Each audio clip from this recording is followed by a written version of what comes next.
여러분 안녕하십니까? 거악을 척결한다. 스스로 밝히고 있는 검찰의 사명 중 하나입니다.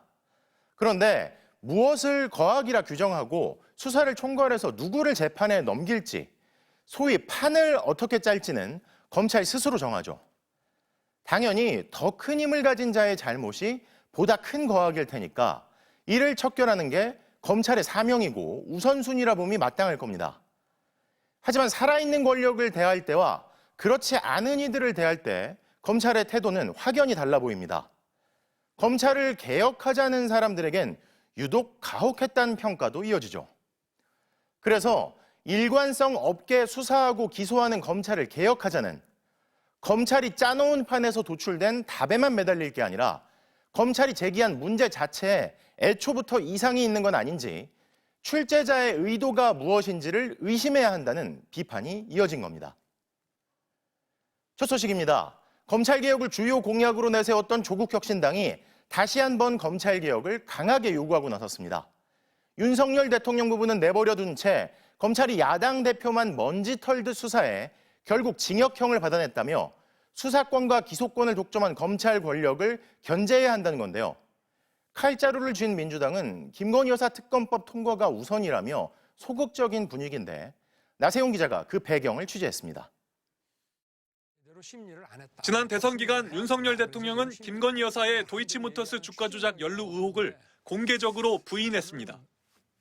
골드만삭스 출신이라고 하니까 실력이 있어서, 그런데 한 4달 정도 맡겼는데 손실이 났고요. 하지만 한국거래소는 김건희 여사 모녀가 약 23억 원을 번 것으로 분석했고, 돈을 뺐다는 넉 달 뒤에도 김 여사 계좌 3개는 법원이 인정한 주가 조작 범행에 동원됐습니다.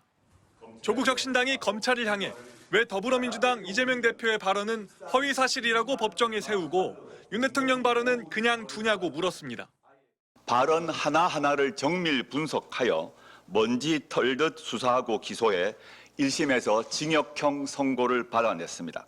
이러한 검찰을 그냥 놔두면 되겠습니까?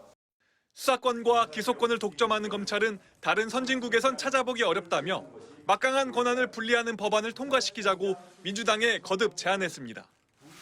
민주당도 문제의식은 같지만 당장 동참하는 분위기는 아닙니다. 국민들이 더 원하는 것이 검찰개혁과 김 여사 특검 중 무엇이겠냐? 이건 우선순위의 문제라는 겁니다. 김 여사 특검 공세가 더 먼저라는 취지입니다. 검찰이 제대로 하지 못하면 특별검사를 임명해서 그 훼손되는 법 절차를, 법 질서를 지켜내야 하는 것 너무 당연합니다. 이번 특검은 반드시 통과돼야 합니다. 검찰개혁은 시간도 걸리고 여론도 조성해야 하지만 김 여사 문제는 당장 폭발력이 훨씬 크다고 보기 때문입니다. 이 대표가 첫 유죄 판결을 받은 상황에서 보복성 또는 대표 방탄용 개혁에 나선다는 시각도 의식한 것으로 보입니다. 조국혁신당은 특검법과 검찰개혁을 병행하자고 제안하고 있는데 명태균 씨 파문과 공천 개입 의혹 등에 대한 검찰 수사가 미진할 경우 언제든 검찰개혁 입법 논의가 재점화될 수도 있습니다.